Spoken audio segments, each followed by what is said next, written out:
Olá pessoal, hoje estamos aqui para mais uma aula de biologia com o assunto protozoários, tá? E o reino Protoctista, né? Os protozoários são membros do reino Protoctistas. Os outros integrantes desse reino são as algas, né? Assunto que a gente vai ver em outras aulas. Então eu trouxe aqui para vocês as características do reino, ou melhor, dos protozoários, né? E a classificação também. Os protozoários são seres unicelulares, né? Unicelulares, como vocês já sabem, possuem uma célula só, mas são organismos muito característicos que desempenham diversas funções, apesar de só terem uma célula, tá? E eles são unicelulares eucariontes. O que significa isso mesmo? Assunto abordado em outras aulas. Eucariontes são aqueles que possuem carioteca, membrana nuclear. Eles possuem núcleo definido. O material genético dele está dentro do núcleo, tá bom? Outra característica, os protozoários são heterótrofos ou heterotróficos, né? O que significa isso? Eles dependem do alimento, de absorver o alimento já pronto, né? Igual os animais. As plantas não, as plantas são fotossintetizantes, são autotróficas, produzem seu próprio alimento, tá? Os protozoários, eles são heterotróficos ou heterótrofos, como queira. Tá? E a classificação dos protozoários? A classificação dos protozoários é bem interessante, tá? Ela ocorre de acordo com a sua forma de locomoção, tá? Depende da forma de locomoção do protozoário. Então a gente tem aqui, em primeiro plano, os flagelados ou zoomastigófora, tá? E um exemplo clássico de flagelado, né? Inclusive é o agente etiológico, é o agente causador da doença de Chagas, é o tripanossoma, né? Um organismo unicelular, eucarionte e com um flagelo. Tá? Ainda tem essa abazinha assim que serve para o protozoário nadar. Tá? Doença de Chagas, transmitida pelo barbeiro. Tem como vetor aí o barbeiro. É interessante a gente saber a diferença entre agente etiológico e vetor, transmissor. Tá? Agente etiológico é o causador da doença. Tá? Como, por exemplo, a dengue. A dengue é provocada por um vírus. O agente etiológico é um vírus. Mas o vetor é um mosquito, a Aedes aegypti. Tá? Então, o segundo grupo que eu coloquei aqui para vocês são os ciliados, ou, cientificamente falando, ciliófora, tá? O nome dele já dá a dica, né? Então, aqui a gente tem flagelados, tem um flagelo. Ciliados vão ter diversos cílios. O paramécio é uma figura bem notória aí na biologia. Ele pode ter o paramécio de água doce, pode ter o vacúolo pulsátil, um assunto que a gente já vai ver na sequência da aula aí. E são de vida livre, o paramécio, tá? E o que significa quando a gente fala de vida livre? É que não é parasita. Eles vivem, se alimentam no ambiente, tá? Não depende de parasitar nenhum outro ser vivo. O terceiro grupo são os risópodes.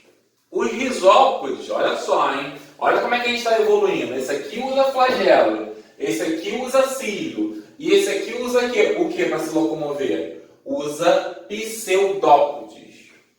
Esse prefixo pseudo, tá? dizer falso. Falsos braços, falsas patas, tá? Pseudópodes. Olha aqui, ele poderia, essa ameba aqui, ela poderia estar englobando um alimento, um processo conhecido como fagocitose, né? Alguns leucócitos do nosso corpo também fazem a fagocitose. O que significa isso? Engloba pseudópodes, incorpora, digere, vacúolo digestivo e aproveita aí esse alimento. Depois tem um processo de exocitose, joga fora porque não quer mais. Tá? Então, um processo importante também, né? Além de servir para locomoção, os pseudópodes, eles vão servir no processo de alimentação, né? Na fagocitose. Tá? Englobamento de partículas sólidas. Se fosse líquida, seria pinocitose.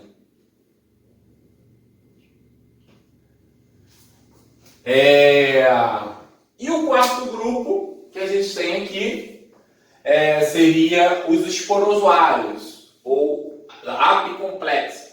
Tá?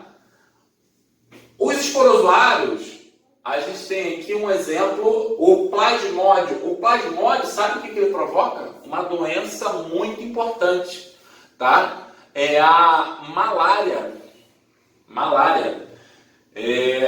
Inclusive, eu tenho integrantes da família que teve esse mal aí de malária.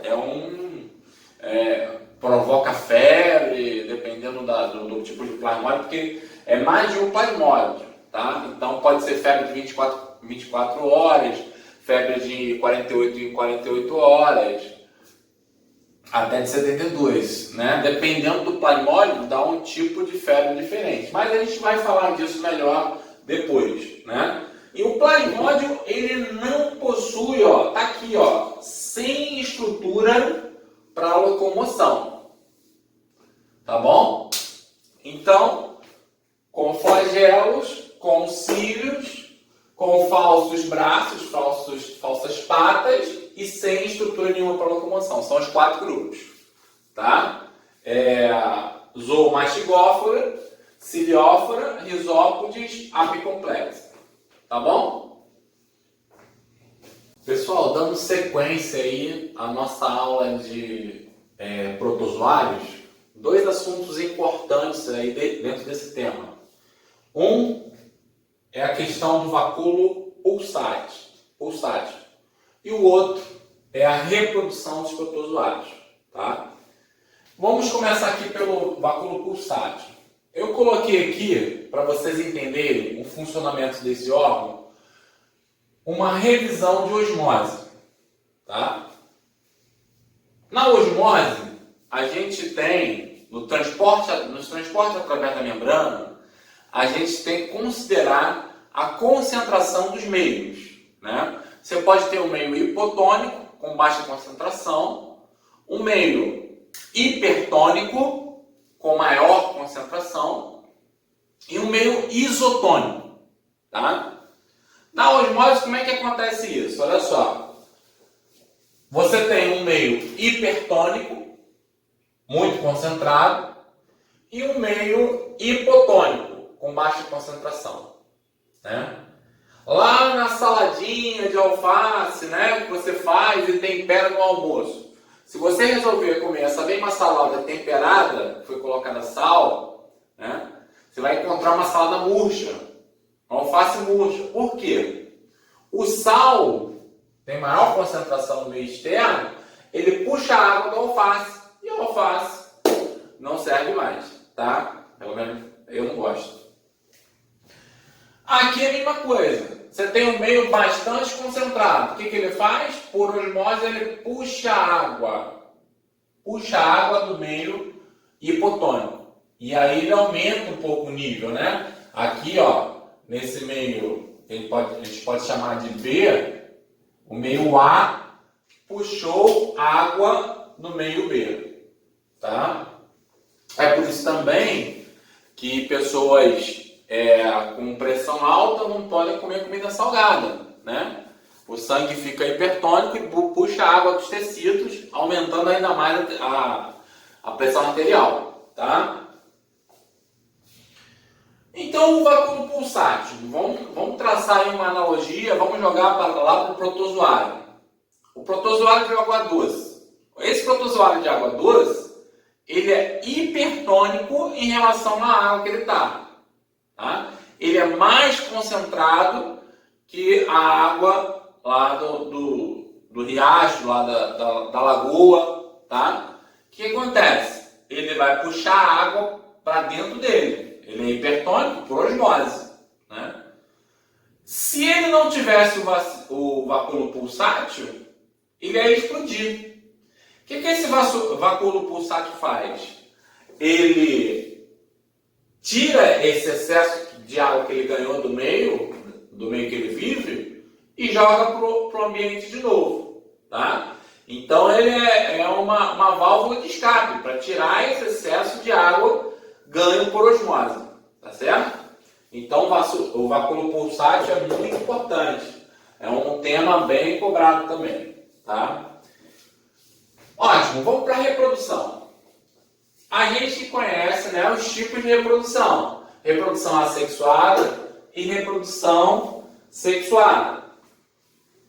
Aqui a gente tem divisão binária ou cisparidade.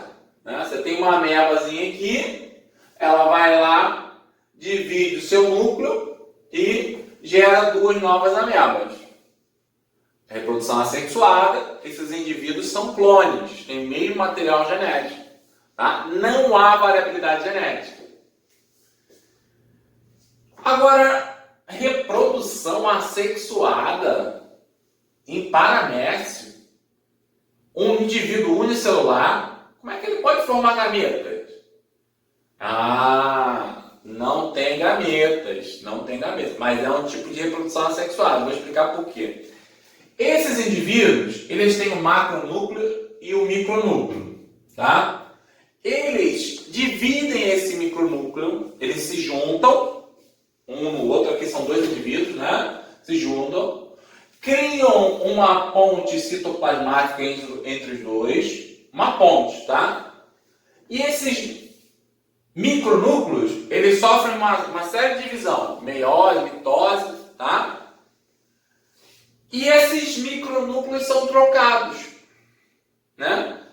Um ganha do outro, e com isso há uma variabilidade genética, e isso é importante para a espécie, tá? Não é interessante para a espécie que faça só reprodução assexuada, É interessante que haja uma troca de material genético.